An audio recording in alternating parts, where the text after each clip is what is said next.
Something I wish I could do on Isometric Graph Paper is to draw in Kaleidoscope mode. To add this feature to my Isometric Graph Paper project from my previous videos, I created a Kaleidoscope script. There's three important variables in it: the origin, which is where my line will rotate around, the amount of slices, which is how many lines it will draw, and the line renderer list to keep track of my current Kaleidoscope lines.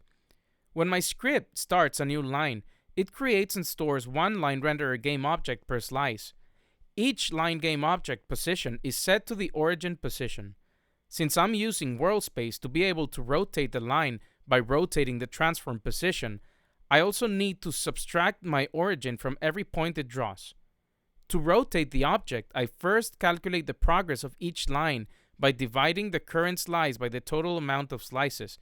This gives me a value between 0 and less than 1, but never 1 since I am not duplicating the line at progress 0. I finally multiply this progress by a full circle, which is 360 degrees, and assign it to my transform rotation. You made it to the end.